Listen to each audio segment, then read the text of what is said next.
وہ پہلے ہی ڈرا ہوا تھا، اس کے دل میں یہ تھا کہ مجھے یہ انہوں نے بد دعا دی ہے تو یہ یقیناً پوری ہوگی، یہ اسے بھی پتا تھا۔ تو جب اس نے شیر کو دیکھا تو وہ ڈر گیا، اس نے کہا کہ یہی شیر مجھے مارے گا۔ امپریشن یہ دیا گیا تھا کہ عیسیٰ کے بارے میں ان کا کوئی غلط عقیدہ ہے، کوئی بری بات ہے۔ تو اس نے کہا کہ تمہارے اور میرے دین میں فرق جو ہے وہ صرف اس لائن سے زیادہ نہیں ہے۔ کیا اگر ہمارے ساتھ کوئی ایسا واقعہ ہو ہم برداشت کر سکیں گے؟ کیا ہمارے میں اتنی قوت ہے، اتنی طاقت ہے؟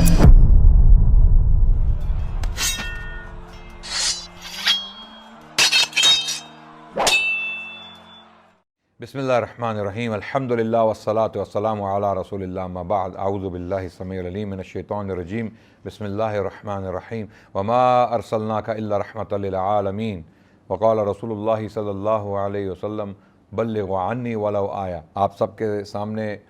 تاریخ اسلام کے سلسلے کی ایک اور کڑی پیش کرنے جا رہا ہوں۔ ہم اللہ کے نبی صلی اللہ علیہ وسلم کی سیرت پر گفتگو کر رہے تھے، اور پچھلی قسط میں ہم ہجرت حبشہ، جو دوسری ہجرت حبشہ ہوئی، اس کے نتیجے میں جو قریشیوں نے ایک ڈیلیگیشن بھیجا حبشہ کے بادشاہ کی خدمت میں کہ جو یہ بھاگے ہوئے غلام ہیں یا جو اپنا دین بدل کر لوگ آپ کے علاقے میں آ گئے ہیں، ان کو واپس ہمارے حوالے کیا جائے تاکہ ہم ان کو گرفتار کر کے واپس لے جا کے سزائیں دیں۔ تو اس صورت میں قریشیوں نے حضرت عامر بن عاص جو بعد میں مسلمان ہوئے تھے ان کو بھیجا، اور عبداللہ بن ربیعہ اس شخص کو بھیجا کہ آپ لوگ یہ دو شخص جا کے تمام کے تمام جو لوگ بھاگے ہیں، ان کی نظر میں جو بھاگے ہوئے لوگ تھے ان کو وہ بھگوڑا کہہ رہے تھے یا بھاگے ہوئے غلام کہہ رہے تھے، ان کو واپس لائیں۔ تو حضرت عمرو بن عاص نے اپنا قضیہ جو ہے وہ بادشاہ کے سامنے پیش کیا، اور پھر مسلمانوں کو بلایا گیا، مسلمانوں نے اپنا جو ہے موقف پیش کیا۔ اس کی تفصیلات پچھلی قسط میں آپ جو ہے وہ دیکھ سکتے ہیں۔ اس کے بعد کیا ہوا؟ جب بادشاہ نے، نجاشی نے حضرت جعفر بن ابی طالب، جنہوں نے اسلام کا دفاع کیا اور اپنے دین کا دفاع کیا، اپنے موقف کا دفاع کیا، اس کا کیا نتیجہ ہوا؟ بادشاہ نے کہا کہ یہ دین اچھا دین ہے، اس میں کوئی خرابی نہیں ہے، آپ میرے ملک میں رہیے۔ اور حضرت عامر بن عاص اور عبداللہ بن ربیعہ کو بادشاہ نے کہا، نجاشی نے، کہ میں ان لوگوں کو آپ کے حوالے نہیں کر سکتا، ان میں کوئی خرابی نہیں ہے، انہوں نے کوئی جرم نہیں کیا، اس دین میں اگر ان کا انٹرسٹ ہے، انہوں نے ایمان لایا ہے اس دین پر، تو اس کی وجہ سے ان کو آپ کے حوالے نہیں کیا جا سکتا۔ تو عامر بن عاص اور عبداللہ بن ربیعہ بہت برہم ہوئے اس بات پر، اور پھر عامر بن عاص نے کہا رضی اللہ عنہ، ابھی تک یہ مسلمان نہیں تھے، بعد میں مسلمان ہوئے، انہوں نے کہا کہ اب صبح میں ایک ایسا شوشہ چھوڑوں گا یا ایسی بات کروں گا جس کا مسلمانوں کے پاس جواب نہیں ہوگا، اور یہ مارے جائیں گے۔ بادشاہ جو ہے وہ ہمیں جو ہے ہماری بات مان لے گا اور ان لوگوں کو ہمارے حوالے کر دے گا، جس مقصد کے لیے وہ بادشاہ کے پاس آئے تھے۔ تو عبداللہ بن ربیعہ نے عمرو بن عاص کو منع کیا کہ آپ ایسی کوئی بات نہ کیجئے گا جس سے ان کی جان خطرے میں پڑ جائے، کیونکہ یہ آخرکار ہمارے ہی بھائی ہیں، ہمارے ہی لوگ ہیں جو بگڑے ہوئے ہیں، تو ہمارا مقصد یہ ہے کہ ان کو واپس لے جانا ہے، مروانا نہیں ہے۔ عمرو بن عاص نے ان کی بات نہیں سنی، اور انہوں نے بادشاہ کے سامنے جا کے ایک ایسی بات کی جو بہت سینسیٹیو بات تھی۔ عمرو بن عاص نے جا کے بادشاہ کو کہا کہ حضرت عیسیٰ کے بارے میں جو ان کا عقیدہ ہے اس کے بارے میں ذرا ان کی جو ہے نا وہ آپ انٹروگیشن کریں۔ اب وہ دیکھیں اتنے انتہائی چالاک انسان تھے، ان کو پتہ تھا کہ یہ مسیحی جو ہیں ان کا عقیدہ حضرت عیسیٰ کے بارے میں یہ ہے کہ یہ خدا کا بیٹا مانتے ہیں حضرت عیسیٰ کو، بلکہ خدا تک مانتے ہیں۔ اور یہ مسلمان جو ہیں، یہ کیونکہ وہ قرآن کی آیات سن چکے تھے، سب لوگ قریشی جو ہیں، انہیں معلوم تھا کہ قرآن کا جو موقف ہے حضرت عیسیٰ کے بارے میں، وہ مسیحی جو دین ہے اس کے خلاف ہے۔ حضرت عیسیٰ کو مسلمان خدا نہیں مانتے کیونکہ قرآن میں آیات ہیں، اور حضرت عیسیٰ کا خدا کا بیٹا ہونے کا بھی انکار کیا قرآن نے۔ تو یہ چیزیں انہیں معلوم تھیں، اور ان کا ارادہ تھا کہ مسلمانوں کو جو ہے وہ مصیبت میں جو ہے وہ گرفتار کیا جائے کسی طریقے سے، اور انہوں نے یہ طریقہ اپنایا کہ ان کے دین کے اوپر سوال اٹھایا جائے، ان کا جو موقف ہے حضرت عیسیٰ کے بارے میں اس پر جو ہے وہ سوال اٹھایا جائے۔ تو حضرت عیسیٰ علیہ السلام کے بارے میں سوال کیا گیا کہ آپ کا عقیدہ ان کے بارے میں کیا ہے۔ اور دیکھیے آج کے دور میں بھی یہی ہو رہا ہے، جب مسلمانوں کو پھنسایا جاتا ہے مین اسٹریم میڈیا میں، مغربی میڈیا میں، تو ان سے ایسے سوال کیے جاتے ہیں جو ان کے لیے مشکل نہیں ہے جواب دینا، لیکن جو مغربی آڈینس ہے، جو ایک اور ذہن رکھتی ہے، جس کو ہم لبرل آڈینس کہتے ہیں، ان کا کلچر اور ہے، ان کا ذہن اور ہے، ایسے سوال ان کے سامنے پیش کیے جاتے ہیں کہ جان بوجھ کے مسلمانوں کے لیے مشکلات کھڑی کی جائیں، مسلمانوں کے لیے ایسے مسائل کھڑے کیے جائیں جن کا وہ دفاع نہ کر سکیں، یعنی اپنے دین کو صحیح طرح صحیح معنوں میں اس کی جو ہے وہ ریپرزنٹیشن نہ کر سکیں مغربی آڈینس کے سامنے۔ یہی طریقہ اس ٹائم اپنایا گیا کہ ایسا سوال کیا جائے جس کا وہ جواب نہ دے سکیں اور پھنس جائیں، کیونکہ ان کے عقیدے کا اختلاف ہو جائے گا بادشاہ کے عقیدے کے ساتھ۔ تو مسلمانوں نے فیصلہ کیا، جب ان سے یہ سوال پوچھا گیا کہ تمہارا حضرت عیسیٰ کے بارے میں کیا عقیدہ ہے، امپریشن یہ دیا گیا تھا کہ عیسیٰ کے بارے میں ان کا کوئی غلط عقیدہ ہے، کوئی بری بات ہے، حضرت عیسیٰ کو یہ نہیں مانتے۔ لیکن اس کے برعکس حضرت جعفر اور ان کے جو ساتھ کے لوگ تھے، انہوں نے فیصلہ کیا کہ ہم سچ بولیں گے، ہم اپنا عقیدہ سچائی کے ساتھ اسٹریٹ فارورڈلی بیان کر دیں گے، نتائج کو دیکھا جائے گا۔ اور مسلمانوں کو بھی پتا کہ ہمارا عقیدہ جو ہے مختلف ہے حضرت عیسیٰ کے بارے میں۔ تو حضرت جعفر نے جو ہے وہ سورہ مریم کی آیات پڑھیں۔ سورہ مریم کی جب آیات پڑھیں تو وہ آیات سن کر اللہ اکبر، بادشاہ کی آنکھوں سے جو وہ آنسو بہہ پڑے، اس کی داڑھی تر ہوگی، اور جو پادری تھے اس کے پاس آس پاس وہ ان کے صحیفے تر ہو گئے، یعنی ان کے آنسو ان کی کتابوں پر گرے اور صحیفے تر ہو گئے۔ یعنی حضرت مریم کی جو کہانی سورہ مریم میں بیان کی گئی ہے وہ کسی بھی انسان کے دل کو نرم کر دیتی ہے۔ تو بادشاہ نے جب سورہ مریم کی آیات سنی، اس نے دیکھا کہ کس طرح اللہ نے حضرت مریم کو اتنی عزت بخشی ہے اس صحیفے میں، اس کتاب میں، جس کو یہ اپنا کلام مانتے ہیں، خدا کا کلام مانتے ہیں، تو وہ بہت جو ہے وہ امپریس ہوا، اور اس نے کہا کہ تمہارے اور میرے دین میں فرق جو ہے وہ صرف اس لائن سے زیادہ نہیں ہے۔ اس نے ایک لائن زمین پر بنائی، ایک لکیر کھینچی، اور اس نے کہا اس لکیر سے زیادہ تمہارے اور میرے عقیدے میں اختلاف نہیں ہے، جاؤ میرے ملک میں رہو جتنا عرصہ چاہے رہو، اور میری حفاظت میں رہو۔ اور اس نے یہ قانون بنا دیا کہ اگر ان لوگوں کو کسی نے ٹوکا یا روکا یا ان کو چھیڑا تو مجھ سے برا کوئی نہیں ہوگا، یعنی اس نے قانون بنا دیا کہ ان کو بالکل نہ چھیڑا جائے۔ حضرت عمرو بن عاص اور عبداللہ بن ربیعہ یہ لوگ واپس آئے، اور ناکامی میں واپس آئے، ناکام ہو کر واپس آئے، اور اپنے مشن میں کامیاب نہیں ہوئے۔ تو اس کی وجہ سے قریشیوں کو اور غضب ہوا، وہ اور غضبناک ہوئے، انہیں اور غصہ آیا، اور انہوں نے اپنے ظلم میں جو ہے وہ اضافہ کر دیا، اور ظلم کے پہاڑ توڑنا شروع کر دیے جو لوگ بچ گئے تھے مکے میں ان پر۔ اور پھر انہوں نے سوچا کہ اب کوئی ایسا لائے عمل تیار کیا جائے جو ڈیسائسو ہو، جو فیصلہ کن ہو، یا تو محمد کو کسی طریقے سے روک دیا جائے یا ان کو قتل کر دیا جائے، نعوذ باللہ۔ اب یہ نہیں ہم برداشت کر سکتے کہ یہاں سے لوگ مکے سے نکل کے دوسرے ملکوں میں جائیں اور ہمیں بدنام کریں وہاں پر، اور یہ دین پھیلتا جائے، اس کو روکنا ہے۔ جب تک مکے میں بات تھی تو انہوں نے رسول اللہ کے قتل کا ارادہ نہیں کیا، کیونکہ انہیں علم تھا کہ اگر ہم نے ان کو قتل کر دیا تو ہمیں بنو عبد مناف اور بنو ہاشم سے جنگ کرنی پڑے گی، کیونکہ یہ ایک قبائلی علاقہ تھا، قبائلی کلچر تھا مکے کا۔ قبیلے اپنے ایک شخص کے لیے جو مر مٹ سکتے تھے۔ اگر آپ نے ایک قبیلے کے ایک آدمی کو قتل کر دیا، آج بھی ٹرائبل ایریاز جو ہیں پاکستان کے، وہاں پہ بھی یہی کلچر ہے، اگر ایک قبیلے کے ایک آدمی کو آپ مار دیں گے تو دو قبائل آپس میں جنگ کریں گے، لڑیں گے، راکٹس چلیں گے دونوں طرف سے۔ تو اسی قسم کا ماحول تھا مکے میں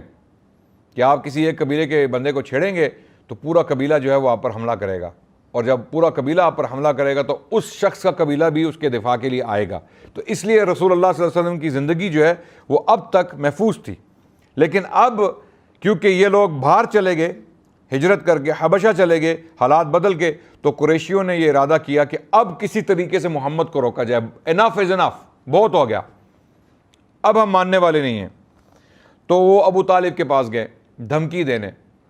ابو طالب جو ہیں وہ رسول اللہ کی پشت پناہی کر رہے تھے، ابھی تک ان کا دین اختیار نہیں کیا تھا ابو طالب نے، وہ رسول اللہ کی پشپنائی کر رہے تھے، جس طرح نجاشی نے ابھی تک مسلمانوں کا دین اختیار نہیں کیا تھا، بعد میں وہ بھی مسلمان ہوا اور اس کا جنازہ باقاعدہ اس کا جنازہ رسول اللہ نے مدینے میں پڑھا۔ نجاشی اسمحہ جو بادشاہ تھا وہ مسلمان ہوا، اس نے اللہ کے نبی صلی اللہ علیہ وسلم کی نبوت کو مانا اور وہ ایک مسلمان کی حیثیت سے مرا، اور اللہ کے نبی صلی اللہ علیہ وسلم نے مدینے میں اس کی غائبانہ جنازہ پڑھی۔ لیکن ابو طالب جو تھے وہ اللہ کے نبی کی پشپنائی کرتے رہے مکے میں۔ تو جب یہ قریشی سردار آئے تو انہوں نے ابو طالب کو کہا کہ ہم اب زیادہ دیر یہ برداشت نہیں کر سکتے کہ آپ کا بھتیجا جو ہے وہ ہمارے خداؤں کو گالی نکالے، ہمارے بزرگوں کو احمق بولے اور ہمیں برا بھلا کہے، ہمارے کلچر کی جو ہے وہ ہتک اور بے عزتی کرے۔ تو ہم نہیں چاہتے کہ آپ کا بھتیجا یہ سلسلہ جاری رکھے، تو آپ اپنے بھتیجے کو روک لیجئے، ورنہ جو ہے ہم آپ سے جنگ کریں گے، ہمیں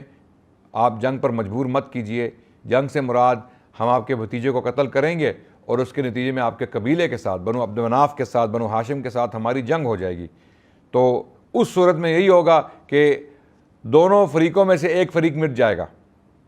دونوں فریقوں میں سے ایک فریق جو شکست کھائے گا وہ مٹ جائے گا۔ تو آپ کیا چاہتے ہیں یہ ہو؟ جو ابو طالب تھے انہیں بہت دکھ ہوا اس بات سے اور وہ ڈر گئے، اور انہوں نے رسول اللہ کو بلایا اور ان سے التجا کی کہ آپ اس بارے میں سوچ لیجئے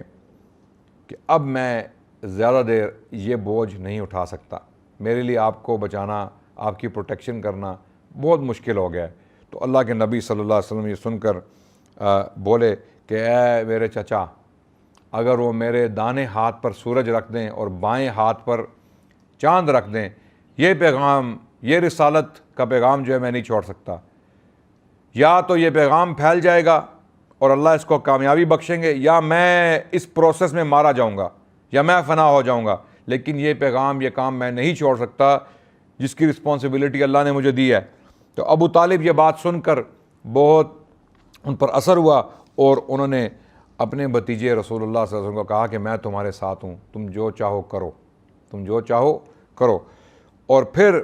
رسول اللہ کی تبلیغ جاری رہی، اور پھر جب قریشیوں نے دیکھا کہ ان کی جو ریکویسٹ ہے اس کا نتیجہ کچھ نہیں نکلا، وہ دوبارہ آئے ابو طالب کے پاس، اور غالباً یہ واقعہ سن 6 نبوی کے وسط میں کا واقعہ، اور دونوں میٹنگز جو ہیں وہ ایک دوسرے کے بہت قریب ہوئیں،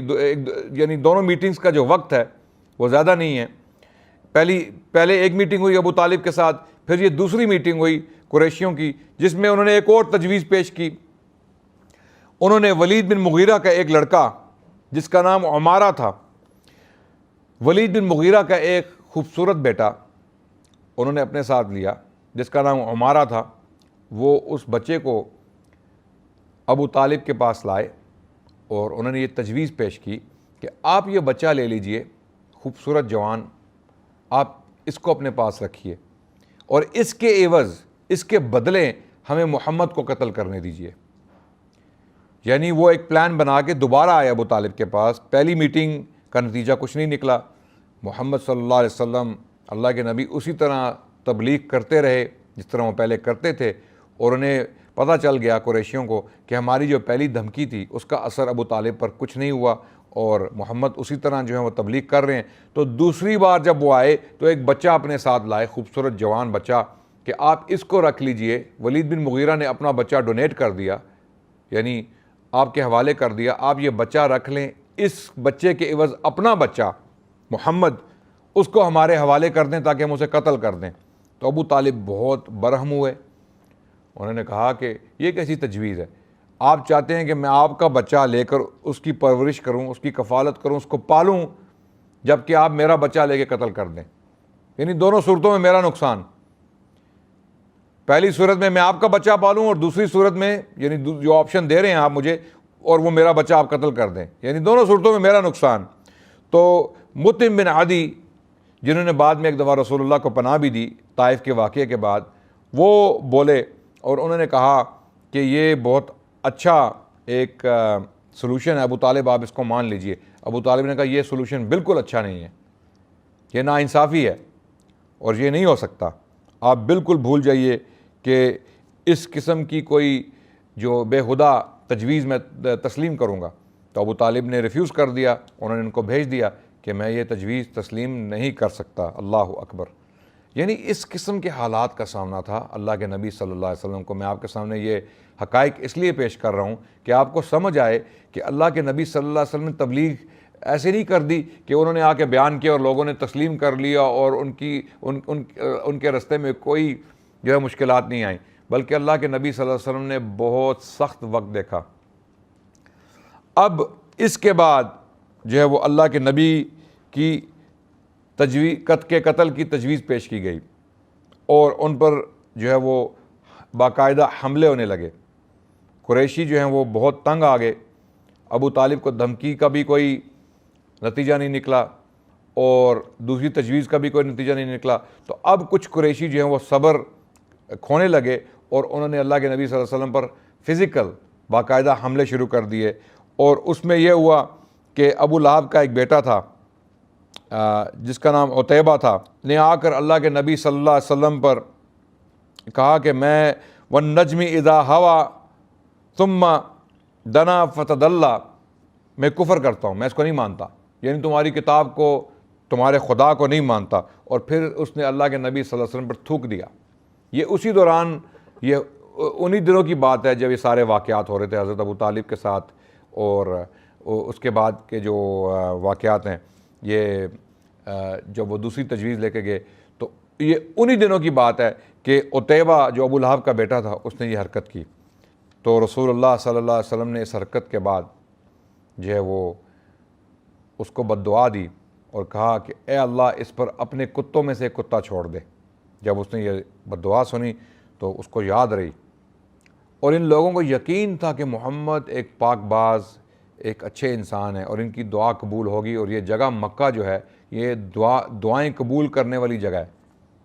یہ ایسی جگہ ہے، ایسا مقام ہے جہاں پر دعا قبول ہوتی ہے، اور مظلوم کی دعا تو ضرور قبول ہوتی ہے۔ اور یہ لوگ سمجھتے تھے، مکے کے لوگ کافر ہونے کے باوجود، مشرک ہونے کے باوجود، یہ قریشی یہ لوگ یہ چیزیں جانتے تھے۔ اور جب اللہ کے نبی نے یہ بات کی تو اس کے کچھ ہی عرصے بعد یہ سفر کر کے شام کے علاقے میں گیا، اور زرقاء جو آج کل جارڈن کے خطے میں ہے، اردن جو ملک ہے شام کا، یعنی شام سے مراد بلاد الشام ہے۔ بلاد الشام میں 4 ملک آتے ہیں، کم سے کم 4 ملک آج کے دور میں: فلسطین، لبنان، اردن اور الشام، یہ سوریہ جس کو کہتے ہیں، سیریا۔ تو اللہ کے نبی میں جب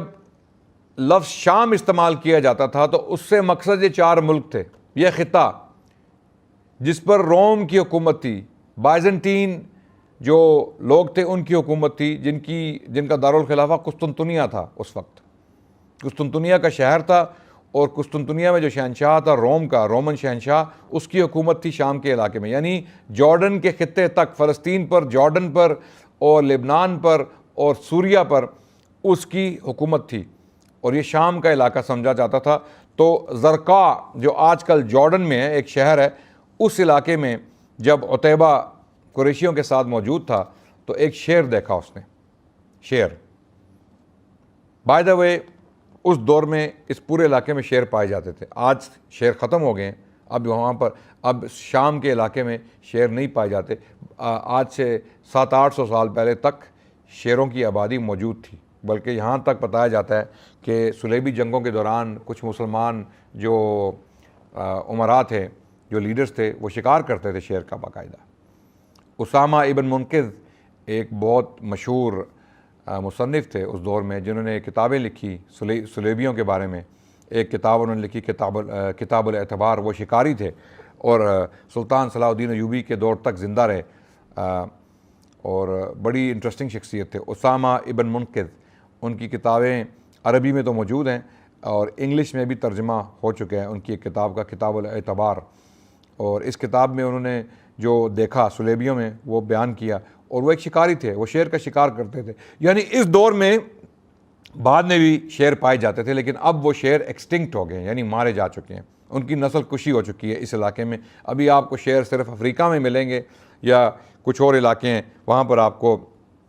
اکا دکا شیر ملیں گے۔ تو یہ شیر نظر آیا عتیبہ کو زرقاء کے علاقے میں۔ جب اس نے شیر دیکھا تو اس کو رسول اللہ کی جو بد دعا تھی وہ یاد آ گئی۔ اس نے کہا یہ شیر مجھے مار دے گا۔ اس کو ایک ہسٹیریا ہو گیا، یعنی ایک پاگل پن ہو گیا اس کو۔ جب اس نے شیر دیکھ لیا، وہ پہلے ہی ڈرا ہوا تھا، اس کے دل میں یہ تھا کہ مجھے یہ انہوں نے بد دعا دی ہے تو یہ یقیناً پوری ہوگی، یہ اسے بھی پتا تھا۔ تو جب اس نے شیر کو دیکھا تو وہ ڈر گیا، اس نے کہا کہ یہی شیر مجھے مارے گا۔ تو لوگوں نے اس کو تسلی دی کہ کوئی بات نہیں، ہم تمہیں اپنے بیچ سلاتے ہیں، ہم تمہارے گرد جو ہے وہ ایک دائرہ بنائیں گے اور تمہیں سلائیں گے اپنے بیچ میں تاکہ تم محفوظ رہو، تم ڈرو مت۔ رات کو جب وہ سویا تو وہی شیر سب لوگوں کو پھلانگ کر ان کو چھوڑ کر عتیبہ کے پاس آیا اور عتیبہ کی گردن پکڑ کے اس نے عتیبہ کو قتل کر دیا، مار دیا۔ تو اللہ کے نبی کی جو دعا تھی وہ قبول ہوئی اس کے خلاف۔ جن جن لوگوں نے اللہ کے نبی کو تکلیفیں پہنچائی ان کا کچھ اسی قسم کا جو ہے وہ خاتمہ اسی طریقے سے ہوا۔ پھر عقبہ بن ابی معیط ملعون، اس نے اللہ کے نبی صلی اللہ علیہ وسلم کو دیکھا سجدے کی حالت میں، تو اس نے آ کے اللہ کے نبی صلی اللہ علیہ وسلم کی گردن مبارک پر پاؤں رکھا اور گردن توڑنے کی کوشش کی، لیکن وہ ناکام رہا۔ یعنی اس قسم کی تکلیفیں اللہ کے نبی صلی اللہ علیہ وسلم نے برداشت کی اس دین کو ہم تک پہنچانے کے لیے۔ انہیں مارا گیا، انہیں گالیاں دی گئی، انہیں ان کا گلا دبایا گیا، ان پر تھوکا گیا، اور ان کے پڑوسیوں نے انہیں تکلیفیں پہنچائی، ان کے خلاف قتل کے اقدام کیے گئے، ان کے خلاف پروپیگنڈا کیا گیا، ان کو جھوٹا کہا گیا، ان کو ساحر کہا گیا، ان کو مجنون کہا گیا۔ ہر قسم کی تکلیف جو انسان سوچ سکتا ہے وہ اللہ کے نبی کو پہنچائے گی۔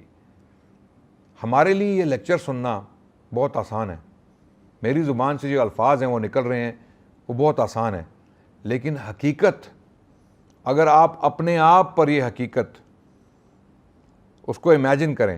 کہ کیا اگر ہمارے ساتھ کوئی ایسا واقعہ ہو ہم برداشت کر سکیں گے؟ کیا ہمارے میں اتنی قوت ہے، اتنی طاقت ہے؟ اور اللہ کے نبی 40 سال کی عمر سے اوپر ہیں، 40 سال کی عمر میں ان پر یہ وحی نازل ہونا شروع ہوئی، اور اب جو واقعات ہم بیان کر رہے ہیں اس دور میں اللہ کے نبی کی عمر مڈ 40s میں تھی، 45 46 47 کی عمر تھی جب اللہ کے نبی پر شدید ظلم ڈھائے جا رہے تھے۔ میں چاہتا ہوں کہ آپ سوچیں کہ کیا اللہ کے نبی کے دین کے ساتھ، ان کی قربانیوں کے ساتھ ہم انصاف کر رہے ہیں صحیح معنوں میں؟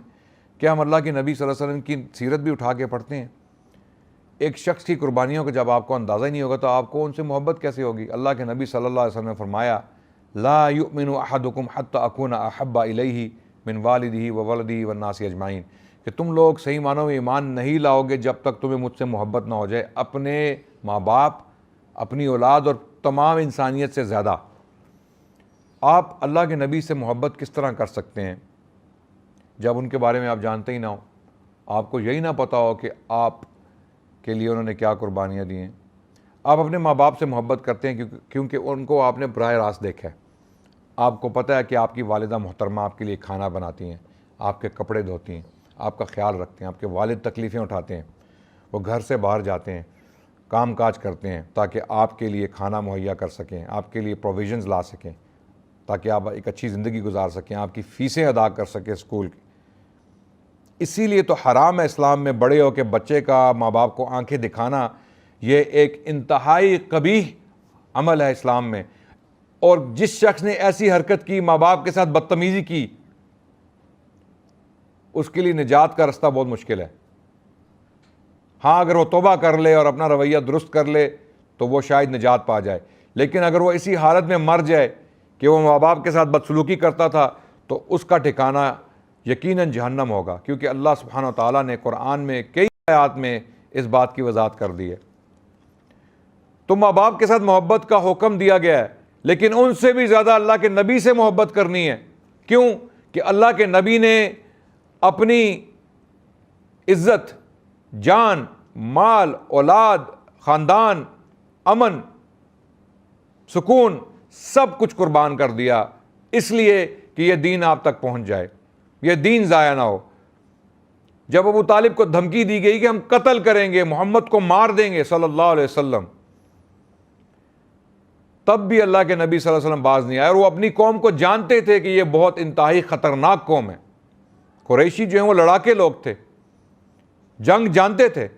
تاجر تھے۔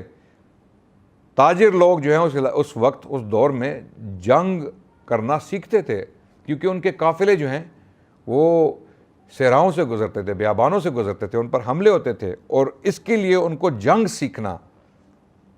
قتل و غارت سیکھنا ان کے لیے لازمی تھا۔ تو اللہ کے نبی جانتے تھے کہ یہ لوگ جنگجو ہیں، یہ یقیناً کوشش کریں گے مجھے قتل کرنے کی۔ ان حالات کے ہونے کے باوجود جب تمام کی تمام دنیا آپ کے خلاف ہو جائے اور آپ اکیلے ہوں اور آپ کے ساتھی بھی آپ کو بچانے کی استطاعت نہ رکھیں، اس کے باوجود آپ مصمم ارادے کے ساتھ اپنے دین پر چلتے رہیں، ان کے سامنے نماز پڑھیں، ان کے سامنے تبلیغ کریں، جبکہ وہ آپ کو گالیاں نکال رہے ہوں، آپ کے اوپر مٹی پھینک رہے ہوں، آپ کے اوپر تھوک پھینک رہے ہوں، آپ کے اوپر گندگی پھینک رہے ہوں، آپ کو مارنے کی کوشش کر رہے ہوں، آپ کا گلا دبا رہے ہوں، آپ کے گلے پر پاؤں رکھ رہے ہوں جب آپ سجدے میں ہوں، آپ کو پتھروں سے کچلنے کی کوشش کر رہے ہوں، آپ کے سر پھاڑ رہے ہوں۔ یہ سب کچھ ہوا ہے اللہ کے نبی کے ساتھ۔ یہ جتنی بھی باتیں میں نے ابھی آپ کے سامنے بیان کی، سب کچھ اللہ کے نبی صلی اللہ علیہ وسلم کے ساتھ ہوا ہے۔ ہم اللہ کے نبی کے ساتھ محبت کس طرح نہیں کر سکتے؟ ہم سے بڑا ناانصاف کون ہوگا؟ ہم سے بڑا ناہنجار اور بدنصیب کون ہوگا جو اللہ کے نبی صلی اللہ علیہ وسلم کی ذات کے ساتھ محبت نہ کرے، جن کی وجہ سے آج ہم مسلمان ہیں، جن کی وجہ سے آج ہم جو بھی زندگی گزار رہے ہیں، جو بھی اسلام کی نعمتیں ہیں جن کو ہم انجوائے کر رہے ہیں، اللہ کے نبی صلی اللہ علیہ وسلم کی وجہ سے، اور ہم ان سے محبت نہ کریں؟ یہ کس طرح ممکن ہے؟ اور محبت کا تقاضا ہے، محبت کا تقاضا ہے، زبانی محبت نہیں۔ زبانی محبت تو آپ کسی سے بھی کر سکتے ہیں، حقیقی محبت کا تقاضا ہے کہ آپ ان کی پیروی کریں، جس دین کے لیے انہوں نے ماریں کھائیں، قربانیاں دیں، اس دین پر چلیں، اس کا مذاق مت اڑائیں، اس دین کے ساتھ کھلواڑ مت کریں۔ میں یہیں پر اس قسط کا اختتام کرنا چاہوں گا، اور اگلی قسط میں انشاءاللہ میں جو تجویزیں قریشیوں نے پیش کی اللہ کے نبی کو قتل کرنے کی اور اس پر عمل کی کوشش کی، ان کے بارے میں انشاءاللہ گفتگو کریں گے۔ تب تک کے لیے آپ سے اجازت چاہتے ہیں۔ السلام علیکم والحمد للہ رب العالمین۔